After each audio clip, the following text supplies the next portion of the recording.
Happy Halloween. All right. Okay, so for your warm-up, now remember, we want to pull out the pieces. First thing you got to do is recognize the form. Then we pull out the pieces. Let me turn off the music. So what form is the first one?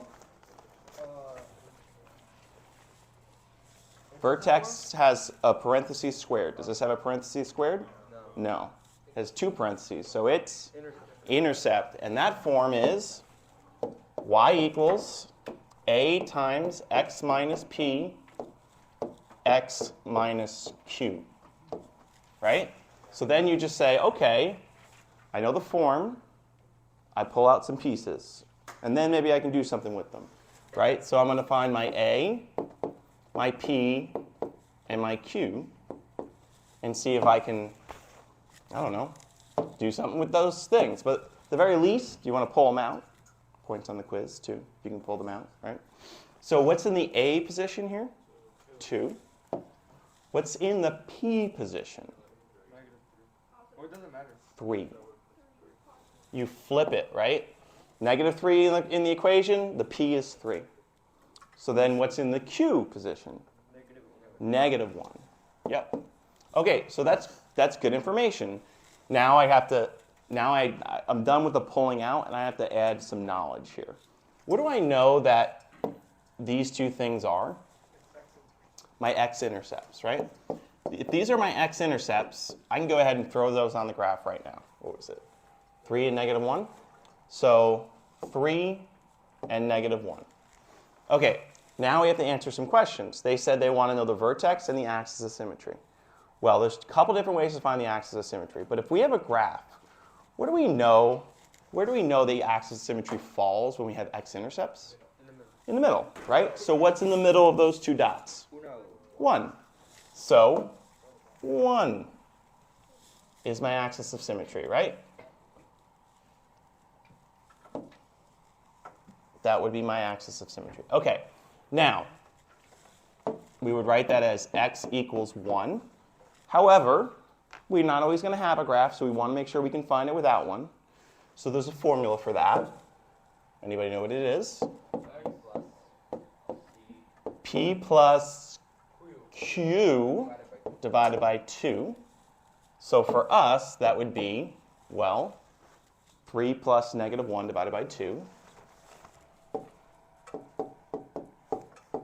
That's 2 divided by 2. That's 1, which is exactly what we found when we looked on the graph and when we looked in the middle, right? So we confirmed our answer. It's always nice to do that. Okay, now the vertex. How do I find the vertex? Well, don't I know a piece of the vertex? Yeah, if I know the axis of symmetry, I know the x of the vertex. So I know I have 1 something. How do I find that something? Plug it in. If you know an x and you want a y, you plug it in. So I'm going to do that, right? So I would say, okay, y equals 2 times 1 minus 3 and 1 plus 1. You can do that math either by doing it or calculator. Calculator helps you check your work anyway. If I do that, I get y equals, anyone know? -8. Okay, now I have my vertex. Okay, so I've answered these two questions up here, but I also was asked to graph it. Good news is answering the question is going to help us graph it, right? So I can add my vertex. I know that's at 1, -8. Okay, so I'm almost done here, but I feel like I can add some more points. How could I add more points to finish this parabola? Over and up how much? Over 2. Over 1, up 2. How do you know? Because 2 stretched by 2. Our A value was 2. So that means I'm going to go over 1 up 2, back 1 up 2. I'd go over 2 up 8. And whoops, I already have a point there. That's great. I just confirmed another thing I did. Okay. And then I just add my parabola. And there you go. Okay? Question? So I plugged in, when I found the 1, right? I plugged it in. So I just put it where there is the x's, right? I just put a 1 in for each of those, right? And when I did that, I got this. 2 times 1 minus 3 times 1 plus 1. I didn't finish the math there. I just kind of skipped to the answer. But you would just do the math. What is 1 minus 3? Negative 2. 1 plus 1, 2. 2 times negative 2 times 2 is negative 8. Okay? And you can use your calculator for that too. Okay, so that was intercept form. Okay? This other one is not intercept form. What form is this in? Standard, right? So good first thing to do is identify our form. We got y equals ax squared plus bx plus c. And a good next thing to do is say, all right, what's my a, what's my b, what's my c? Because then I know what I'm working with. What's in the a position? Negative 3. What's in the b position? Negative 24. C is negative 45. Okay, now it asks me for my axis of symmetry and my vertex. Which one do we think we want to find first? Axis of symmetry? Axis of symmetry, because that's part of the vertex, right? The x of the vertex. So I kind of want to know the axis of symmetry first. I know that that formula when I'm in standard form is x equals negative b over 2a. Okay? So I just plug in the pieces that I found. So that would be negative 24 divided by 2 times negative 3. Negative 24 is positive 24. 2 times negative 3 is negative 6. And I get negative 4. So my axis of symmetry is x equals negative 4. Right? Wait, wouldn't it be positive 4 if it's negative 6 on bottom and negative 24? It wasn't negative. It's minus b, and my b was negative 24. So that's minus 24. Does that make sense? Wait, oh, okay. Yeah, so be careful with that. What's that? Here? Yeah. That's 2a. Sorry. 2 times a. Yeah. Okay, so we need to know our vertex. What part of our vertex do we already know? X. That's negative 4. So how do we find our y? Plug in. Plug it in. Plug it in, plug it in. So y equals negative 3 times negative 4 squared minus 24 times negative 4 minus 45. And this, I definitely would use my calculator for. Just like that, right? Just plug it in just like that. Negative 3, parentheses, negative 4, squared, minus 24, parentheses, negative 4, minus 45, enter. If you do that, what do you get? No idea. 3. So negative 4, 3 is my vertex. Okay, well, let's add what we found. Our axis of symmetry is x equals negative 4. And our vertex is negative 4, 3. Now I need to think about my stretch. What was my a value? Negative 3. That tells me two things. What's the first thing it tells me? It's going down. What's the second thing it tells me? Stretched by 3. So I'm not going to go down 1 over, or over 1 down 1. I'm going to go over 1 down 3. So I go down to here. And with a stretch like that, when it's that much of a stretch like 3, you're only going to get 3 points, and that's okay. All right. Ready for a bonus question? So, bonus question. Now let's write this one in intercept form. So, can you write this in intercept?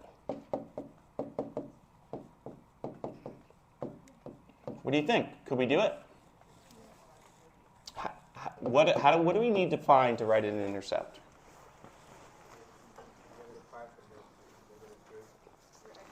You need your a value, you need your x-intercepts. In other words, you need to fill in y equals a times x minus p and x minus q. So you need to know your a, your p, and your q. Yes, it does. The a is the a. We know the a from our original equation, which was -3, and also from our graph we can see the stretch of -3. So a is -3. What is my p and my q? Careful. The p and the q are your x-intercepts. So they are the sign of your x-intercepts. 45 and 24. No, my p and my q are my x-intercepts. What are my x-intercepts? -5 and -3. You're flipping too early. Because watch, it's going to flip on its own. Ready? When I plug this in, what will happen? Well, y equals -3 for a, and then x minus -5 becomes x plus 5. If you flip it too early, you might flip it twice, and then you'll have the wrong answer. You remember, your end equation will always be opposite of your x-intercept. And then x minus -3, which is +3. Okay, so then we were able to find an intercept form for this. Now, looking at this equation, right? What if I just asked you to convert that to intercept form without a graph? Could you do it? Remember yesterday we talked about converting standard to intercept form. What did we use? Reverse box or magic X. But what did I say we really want when we do that? When we do the magic X, we want... No. The a value has to be 1, meaning not there. What do we see? It's -3. So this was like an extra challenge, and that's what we're going to talk about today. We're going to talk about what do we do in this situation. Okay? How do I convert that to intercept, even though it has an a value that's not 1? Okay? So that's where we're going. But now we're going to go to the homework. So go ahead. All right, we are short on time, so let's get back to those notes. Ready?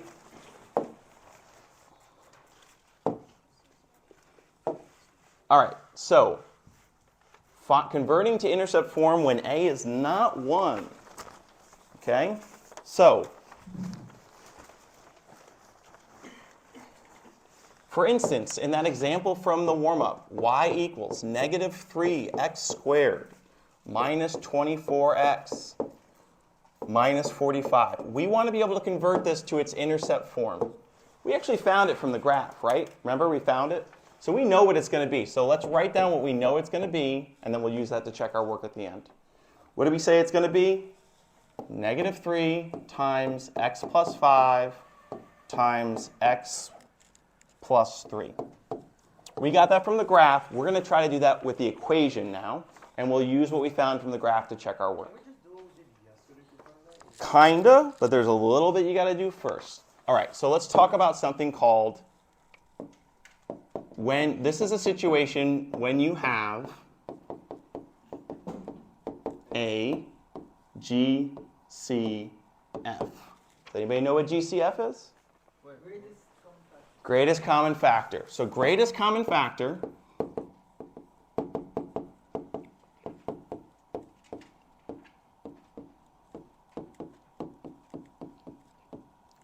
is reverse distribution. What do I mean by that? I'll show you what I mean by that. Reverse distribution. So let's say, I'll give you a random example here. Let's say I have 2 times x plus 3. And I told you distribute, right? I said, hey, distribute. You would go, okay, I'm going to distribute that 2, and I would get what? 2x plus 6. And now, instead, I want you to go this way. So I say, okay, 2x plus 6, and I said, find the greatest common factor and pull it out to give me the other version of this. So you would just say, okay, what goes into both 2x and 6? 2. You divide them both by that, and you'd pull it out front. You'd say, okay, 2 parentheses, 2x divided by 2 is x, 6 divided by 2 is 3, and I pulled out the greatest common factor. Okay? So we're going to do that with our equation to see if it'll help us.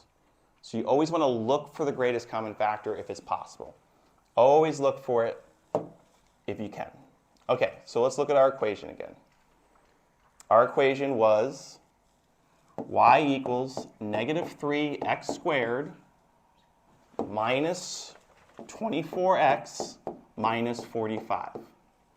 Okay, so what do you think I could divide all three of those by?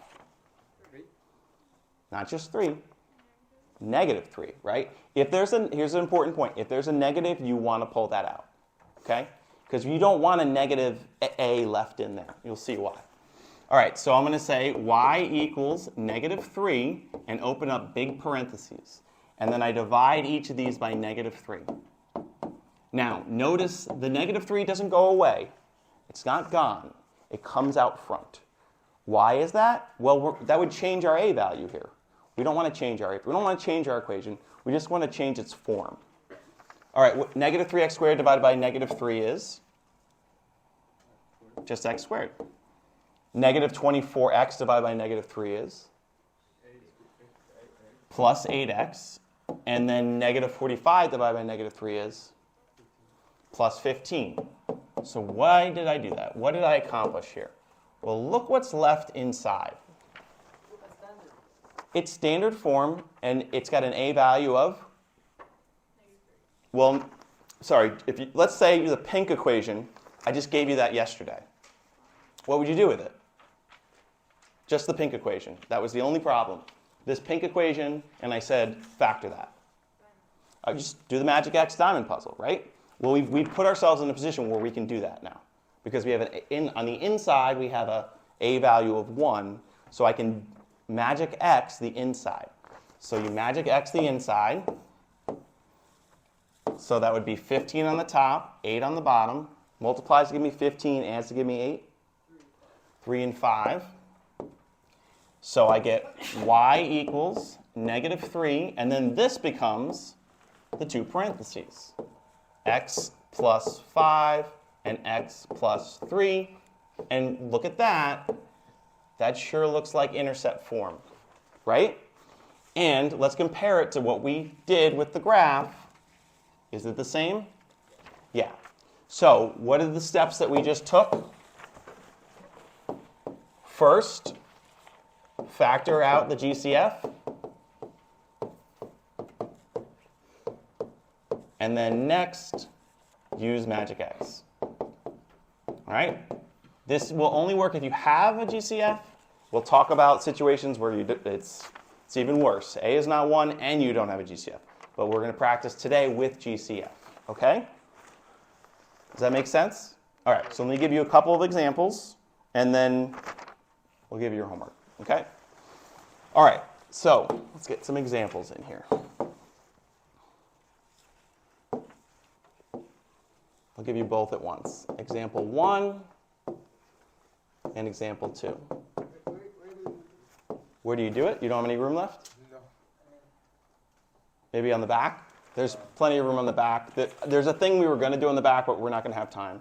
So you can use whatever space you want. All right, first example. Let's say you have y equals negative 2x squared plus 12x minus 10. Second example, let's say you have y equals, and this one's going to be different, x squared plus 6x. Remember, you're finding your GCF first, factoring that out, seeing what you're left with, and then using your knowledge from there. Okay? So those are your two examples. Go ahead and try those, and then we'll go over them. And then I think while you're doing that, I'll hand some stuff out. We're convert to intercept form. You're converting these to intercept form. Yep. Well, you can't do the magic X until you get rid of that negative 2, until you move it out. So we're going to do that first. Okay. So what's my GCF here for this first one? What goes into everything? Did you say 8? A? Oh, the A value, yeah. So negative 2. And by the way, that's a good thing to usually check. It's usually the A value because we're trying to get, right? So the problems are set up that way. So I'm going to factor out a negative 2, right? So I want negative 2 factored out. Now, it doesn't go away. It just comes out front. Please don't make it go away. Please don't make it go away. Everybody always wants to make it go away. So I divide by negative 2. Divide by negative 2. Divide by negative 2. The first one, negative 2x squared divided by negative 2 is just x squared. The second one, 12x divided by negative 2 is negative 6x. Negative 10 divided by negative 2 is positive 5. Okay, I've set up a nice situation here where I can do a magic x with what's remaining. What goes on the top of the magic x? What goes on the bottom? What two numbers multiply to give me a positive 5 and add to give me a negative 6? Yep, negative 5 and negative 1. And my answer is y equals negative 2 times x minus 5 times x minus 1. Okay, really important here. Notice I had the negative 2 up front. It has to stay. Otherwise, think about it. We're converting forms, right? That's all we're doing. If I didn't leave it, I'd have a different a value than the original form. Are they supposed to have different a values? No, they always have the same. So don't lose your a value. Just put it out front. Okay, this one, I saw a lot of people adding 0. That's the old way. There's a quicker way. Old way, okay. What's the GCF of this equation? 1, 6, 1, 0, 2. X. X. Yeah. X goes into both of these, right? You can pull out an x, right? Y equals x parentheses. Divide them both by x. This is going to be super quick, huh? What is x squared divided by x? X. What is 6x divided by x? 6. And look at that. It's intercept form. It's, x plus 0, but we simplify usually, right? So here we go. Intercept form. What would the x-intercepts be here? Just the x in parentheses, would that be wrong? No. But what would the x-intercepts be here? Extra points. Last thing. What's my x-intercepts? 0 and... So close. 1. Negative 6. Flip them. That's when we flip, right? All right. Great job. Happy Halloween. Enjoy your trick-or-treating. All right. So the first side was just 8 questions that asked you to convert to intercept form. Basically, use magic x. Can you use magic x? Can you convert to intercept form from standard form? 1 through 8. Does anybody have any that they want to see? Yep, they were all like 1 through 4 was worded a little differently, but they all required that magic x. Yeah. 5. Okay, we'll do 5. Any others? Yeah. 8.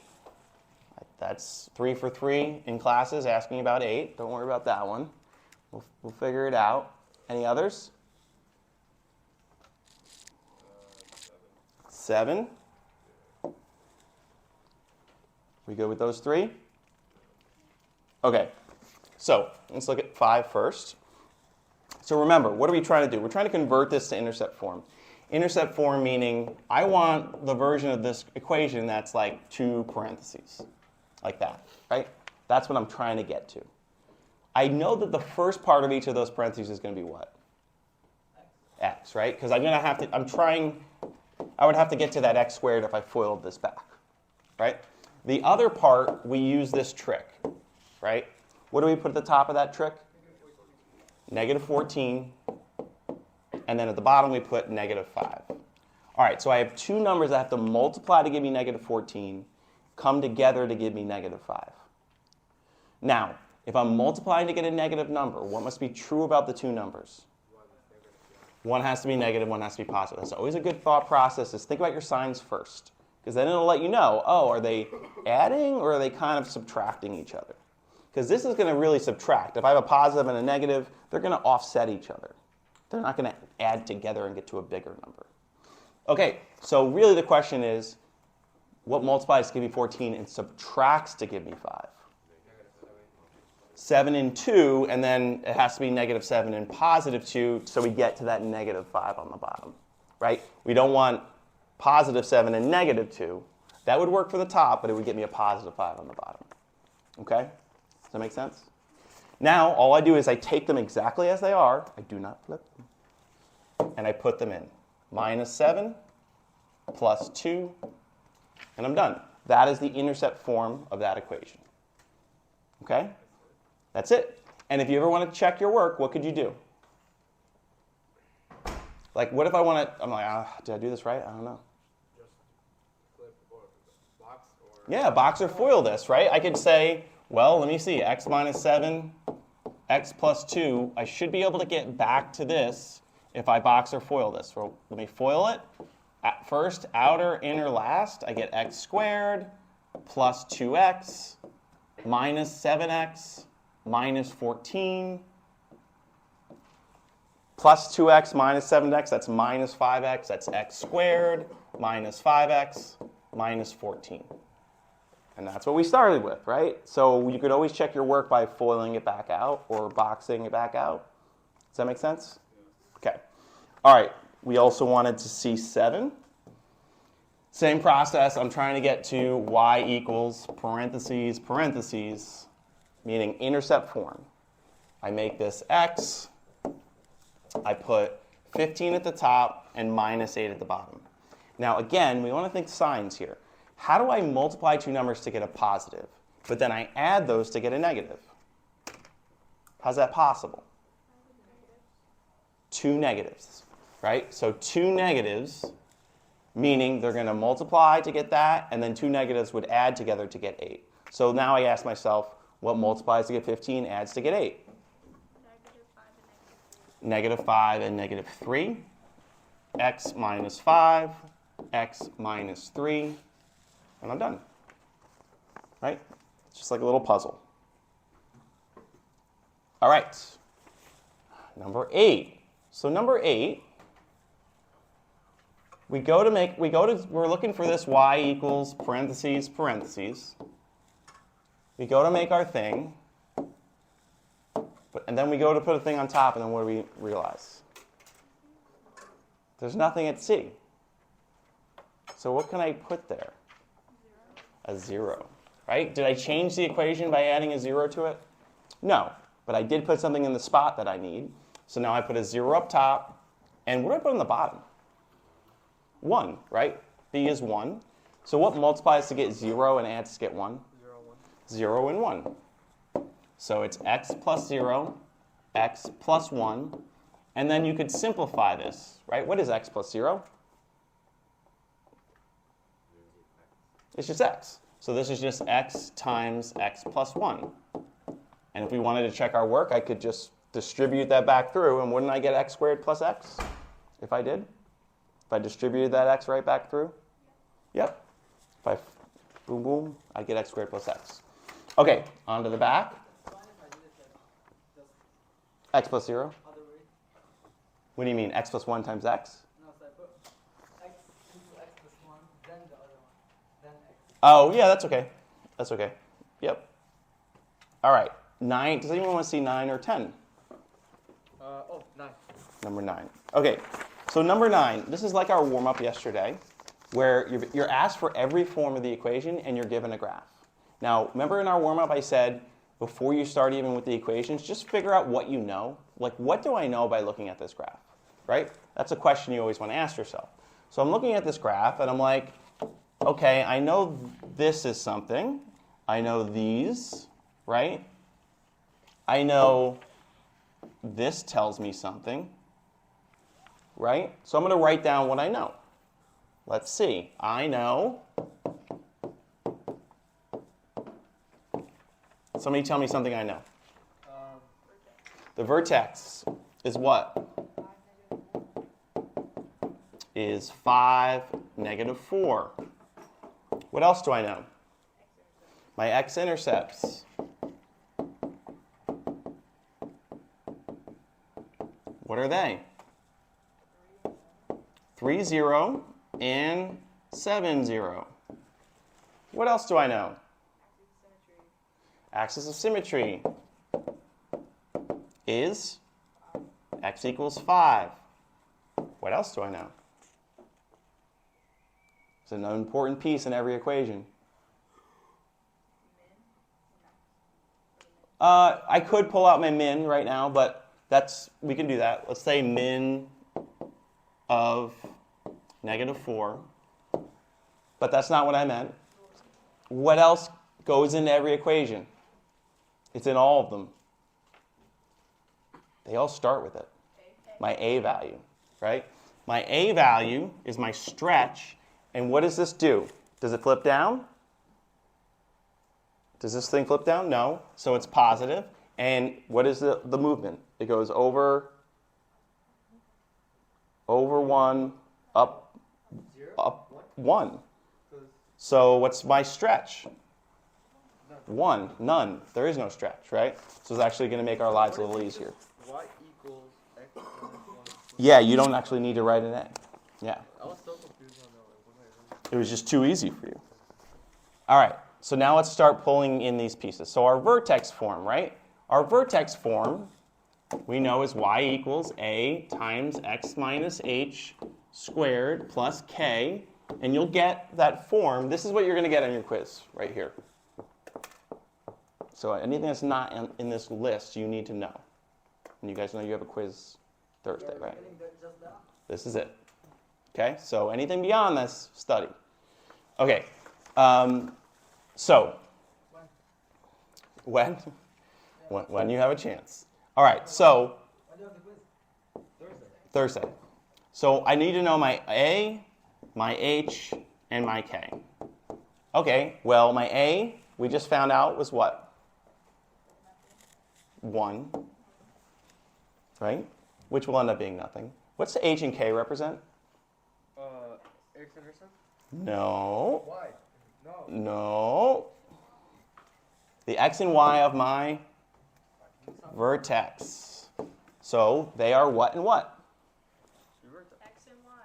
What are they, though? 5 and -4. I must not have been asking very clearly, sorry. 5 and -4. All right, I have everything I need. Ready? Y equals, and then I don't need to write a 1, x minus h, which was 5, squared, and then plus k, so minus 4. And there's my vertex form. If you put 1 ahead of it, how would that be? If you put 1 ahead of it, that's fine. It's not fully simplified, but that's okay at this point, because it's just showing me you recognize that there isn't. But it simplifies to the 1 goes away. Okay, intercept form. Well, I know that is y equals a times x minus p and x minus q. So what do I need? Well, I need my a, I need p, and I need q. What's my a again? 1. 1. A is A is A. It's always the same. My P and my Q, what do they represent? Your what? Your x-intercept. So here's my P, and here's my Q. Right? My P is 3, my Q is 7. Was that 3 and 7, right? Okay, now I just plug them in. Y equals, again, if your A is 1, you can leave it off. And then I have x minus p, so that's x minus 3, and x minus q, so that's x minus 7. Okay? With me so far? You with me, parabola? Parabola. I mean, that's like the worst name ever. No, it's the best name Or ever. like a dragon. It's fierce, like a parabola. What? I thought it was a cute name. Anyway, now, to get standard form, the problem with standard form from a graph is there's no way to see B on a graph. So we actually convert to get standard form. You can convert from either other form, but I suggest intercept because all you gotta do is FOIL, right? I take this, right, y equals x minus 3, x minus 7, and I box or FOIL it. So if I FOILed it, it would be first, outer, inner, last. I would get y equals x squared minus 7x minus 3x plus 20 21. These two would come together, and I get y equals x squared minus 10x plus 21. And now I have standard form. I have all three forms of that graph. Okay? Does that make sense? Do we have any other questions on the homework? Well, 10 is very similar. So in the interest of time, I would say if you were confused about 9 and 10, look at the solution to number 9 that we just put up on OneNote, and then follow those steps to help you with 10. And then if you still aren't sure, we can hopefully have time to talk before the quiz. Okay? Yeah? One of the three? Yeah. Okay, so on the bottom, it's saying, hey, each of these is a quadratic equation. It's in all three forms. We got vertex, we got intercept, we got standard. You need to be able to state the vertex, say if it has a max or min, write the equation of the axis of symmetry, say the domain and range. Okay? Let's go with 13. Okay? So, we need to find the vertex, we need to find the axis of symmetry. The axis of symmetry, we know with standard form that y equals ax squared plus bx plus c. We know it's x equals negative b over 2a. So we want to pull out our pieces. A equals 1, b equals negative 12, c equals 32. Right? Okay, so x equals negative 12 over 2 times 1. That's 12 over 2. That's 6. Now I plug that back in to find my y. Y equals 6 squared minus 12 times 6 plus 32.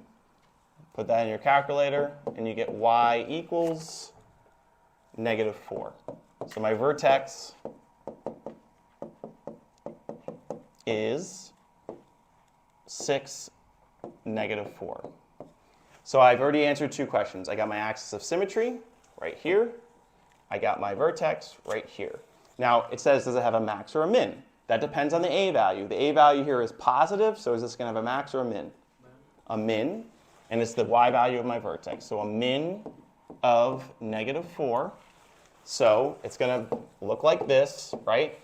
So my domain, well, my domain for any parabola is all real numbers.